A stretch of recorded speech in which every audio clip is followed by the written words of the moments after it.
Agriculture में दरवाजा बंद था, मतलब कोई अंदर नहीं आ सकता था।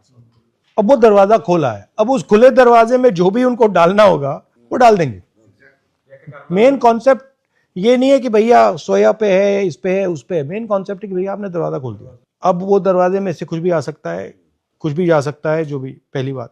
दूसरी बात, मुझे इस डील में ये समझ नहीं आ रहा है कि हिंदुस्तान को क्या मिला। मतलब हमने टैरिफ दे दिया, हमने एग्रीकल्चर दे दिया, हमने डेटा दे दिया, मगर मुझे समझ नहीं आ रहा हमें मिला क्या।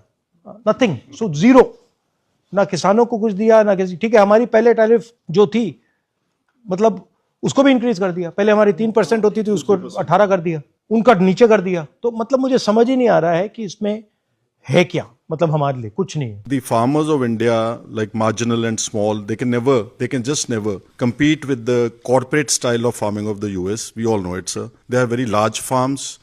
They are heavily subsidized, sir, from diesel to all their machinery. अभी जिस दिन से डील का बातचीत हुआ है, जो 5800 रुपया 5800 रुपया सोयाबीन था पर क्विंटल, वो डाउन हो गया 12 से 15%। अभी 5100 रुपये में मतलब नीचे आ गया है। तो एक तरीके से प्रोडक्शन डाउन जा रहा है, और दूसरी तरह अगर इस तरीके से ये इंपोर्ट होगा तो हमारा तो सोयाबीन चला जाएगा। सोयाबीन को रिप्लेस करने के लिए मक्का की बात कही इन लोगों ने कि भाई आप अल्टरनेट क्रॉप मक्का लगाइए। मक्का 50% बिक रहा साहब अभी एमएसपी से, 1400 रुपया कुंटल, जबकि 2250 रुपया हमारा है।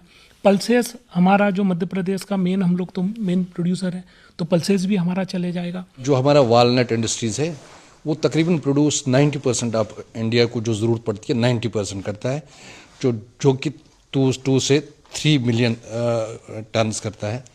तो इसी तरह एप्पल तो 80% हम प्रोड्यूस करते हैं पूरे इंडिया के लिए, तो तकरीबन 25 से 30 मेट्रिक टन्स जो टोटल है।